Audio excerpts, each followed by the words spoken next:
Oi, gente! Eu sou Mila Borges, professora de redação, e eu vim trocar uma ideia com vocês sobre a competência 5 do Enem. Você sabe o que ela avalia? Não? Nesse vídeo eu vou te contar. Já deixa aqui o seu like, o seu joinha e vem comigo aprender tudo o que você precisa para gabaritar a C5 no Enem.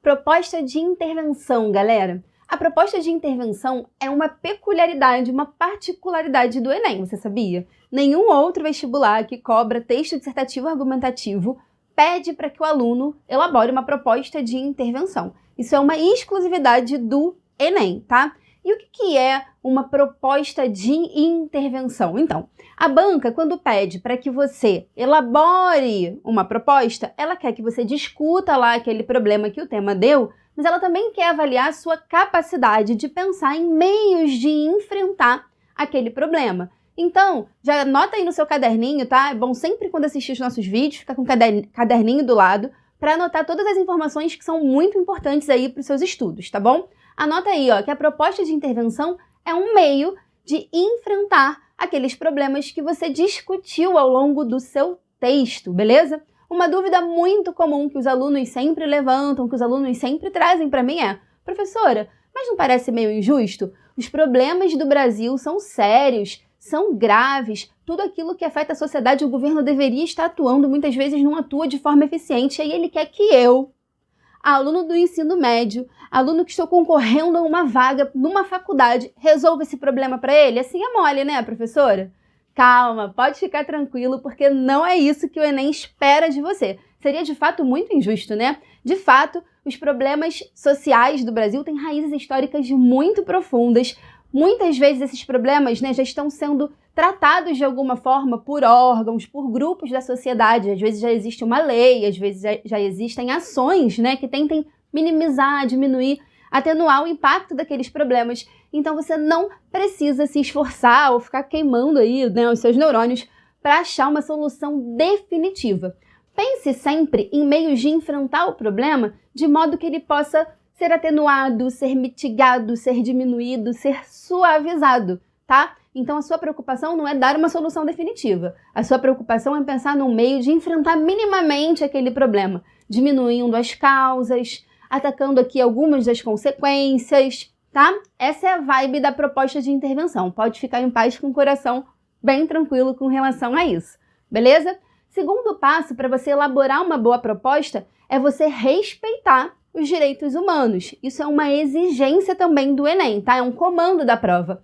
Então, propostas de intervenção que pensem em ferir a dignidade humana, em tirar direitos, em execução sumária, em privação de liberdade de pensamento, privação de liberdade de expressão, essas coisas, ou que não respeite, né, a diversidade social, cultural, são propostas que ferem os direitos humanos. E aí, gente, a penalização é muito ruim. Antigamente, até 2016, para ser mais precisa, ferir os direitos humanos na redação do Enem zerava o texto inteiro, tá? Hoje em dia não zera mais o texto inteiro, mas zera a competência 5, que é a competência que vai avaliar a elaboração da sua proposta. E 200 pontos, gente, a competência 5 vale 200 pontos, né?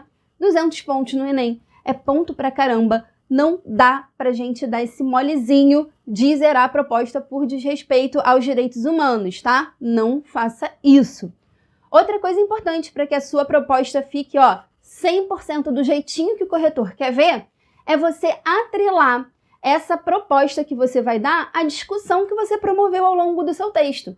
Lá no seu desenvolvimento você não discute 2 problemas? Lá na sua tese você coloca 2 problemas, né? Um que você vai discutir no primeiro parágrafo de desenvolvimento, outro que você vai discutir no segundo parágrafo de desenvolvimento. Perfeito! Na hora de fazer a proposta, não é lógico que você pense em solucionar, ou minimizar, ou mitigar aqueles problemas que você discutiu? Então é isso, faça isso, tá? Discutir um problema na proposta é esse problema que você tem que pensar e enfrentar, beleza?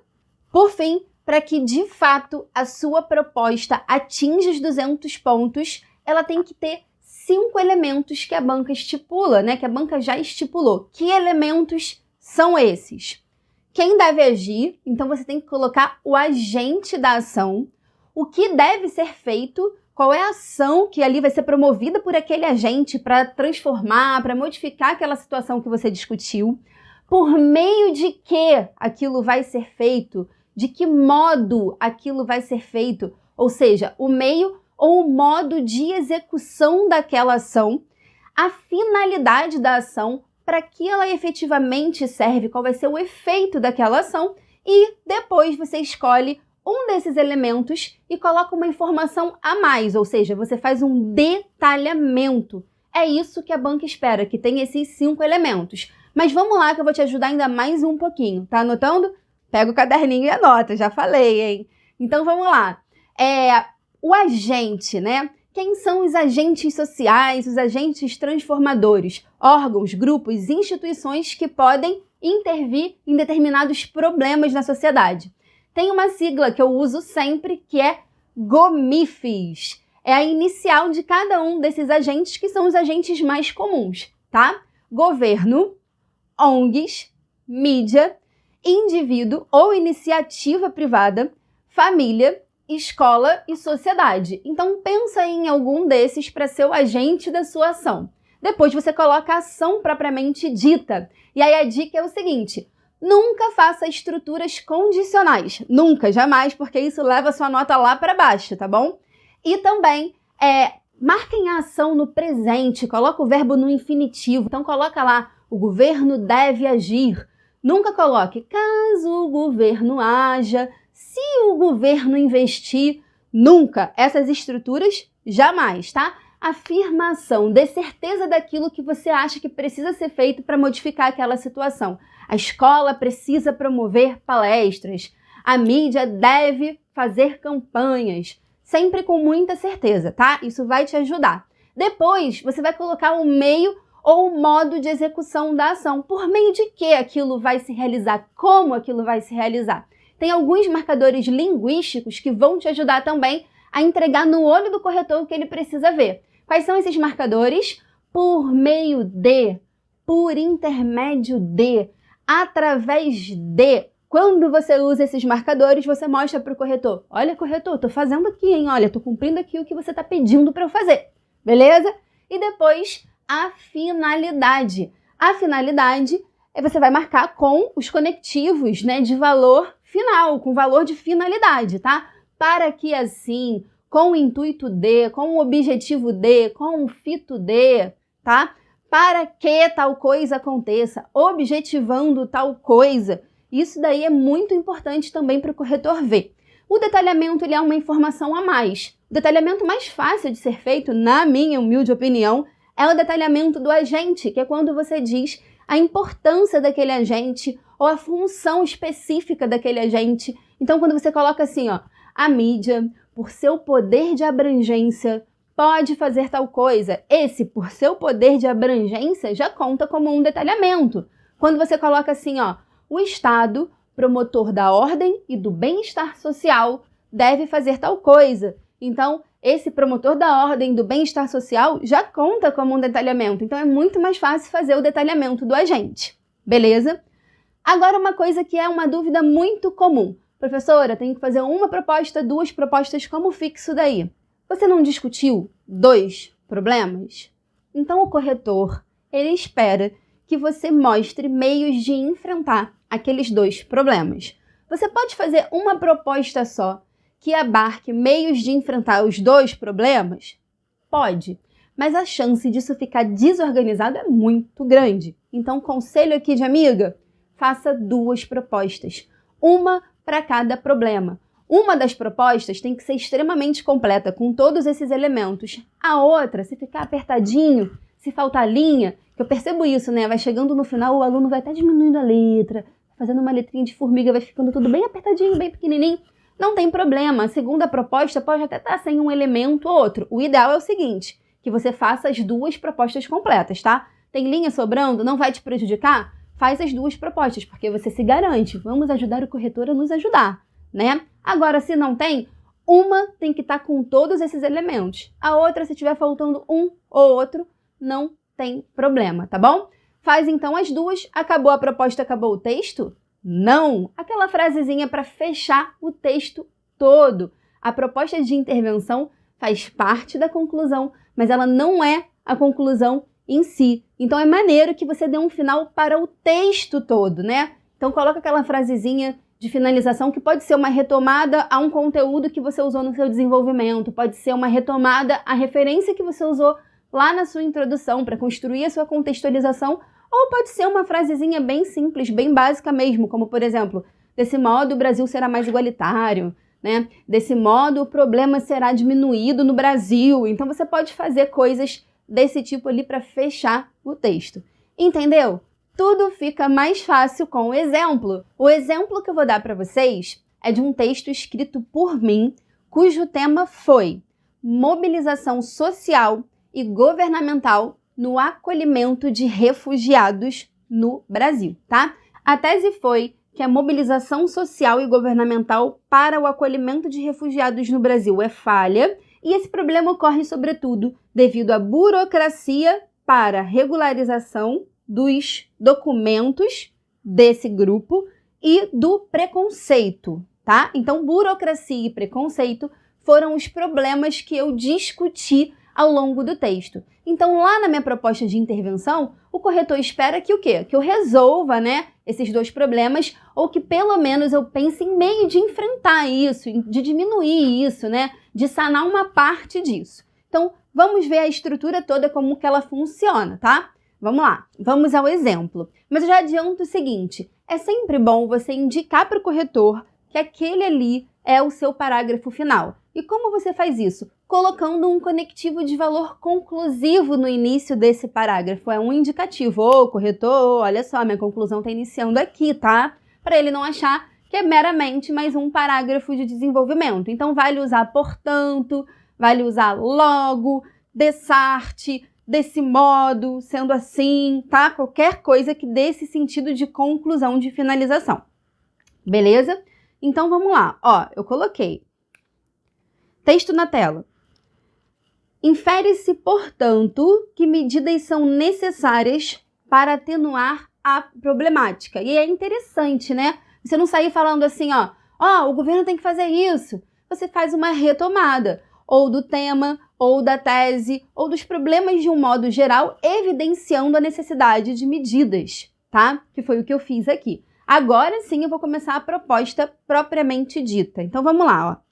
Nesse sentido, o Poder Judiciário deve desburocratizar o processo de entrada, concentrando as ações em um único órgão, como o CONARE, por exemplo, a fim de facilitar e agilizar a documentação dos refugiados. Bom, o que eu fiz aí? Olha, vamos lá, vamos identificar todos aqueles elementos, tá? Então, olha aí no texto, olha, quem deve agir? O Poder Judiciário. O que deve ser feito? Desburocratizar o processo de entrada. Como? Por meio de quê? Ó, concentrando as ações em um único órgão. E aí, quando eu exemplifico esse órgão, eu estou fazendo um detalhamento, como o CONARE, por exemplo. O que é o CONARE? Gente, o CONARE é o Conselho Nacional de Refugiados, que eu mencionei, que eu citei no meu desenvolvimento, por isso eu estou retomando lá na minha conclusão, beleza? A fim de quê? Com qual finalidade? Aí eu coloquei, ó, a fim de facilitar e agilizar a documentação dos refugiados. Ponto. Cumpri a etapa da primeira proposta. Legal, completinha. Agora eu vou colocar um conectivo para introduzir a segunda proposta. Eu amo usar concomitantemente. Eu acho chique, acho digno, eu sempre uso esse. Mas você pode usar em paralelo a isso, somado a isso, além disso, junto a isso, qualquer coisa nesse sentido, tá? Que dê ideia de adição. Você vai incluir mais uma proposta. E aí você começa a segunda proposta propriamente dita. Olha só. Concomitantemente, a mídia televisiva, por seu grande alcance, pode instruir a população acerca da condição dos apátridos por intermédio de novelas e documentários com o intuito de gerar solidariedade e desconstruir preconceitos. Então, gente, olha só, quem deve agir? A mídia televisiva. Por seu grande alcance, é o detalhamento do agente. Não falei que era facinho de fazer? Na sequência, o que deve ser feito? Qual é a ação? Aí eu coloquei, ó, pode instruir, ó o verbo da certeza, ó, pode instruir a população acerca da condição dos apátridos. Como? Como que isso vai ser feito? Por meio de quê? Marquei aí, ó, por intermédio de novelas e documentários. Com qual finalidade? Para que isso vai ser feito? Ó, com o intuito de gerar solidariedade e desconstruir preconceitos. Então, gente, olha só, a primeira proposta tenta minimizar o problema da burocracia, né? A segunda proposta tenta desconstruir minimamente os preconceitos. Então, tá super coerente com a minha tese, com os argumentos que eu levantei lá na minha introdução e com a discussão que eu fiz ao longo do texto. Beleza? Agora acabou a proposta, acabou o texto? Não, tem que ter aquela frasezinha de finalização. Olha lá no texto, olha. Desse modo, o Brasil será mais acolhedor em todos os aspectos. Viram só? A proposta não é nenhum bicho de 7 cabeças. Você precisa saber todos os elementos, os 5 elementos, colocar os marcadores certinhos para entregar no olho do corretor o que ele quer ver e não esquecer de fazer aquela frasezinha de finalização. Dessa forma, não tem jeito, vai tirar 200 pontos na competência 5 e a nota vai lá para cima, tá bom? Então, por hoje é isso, até o próximo vídeo.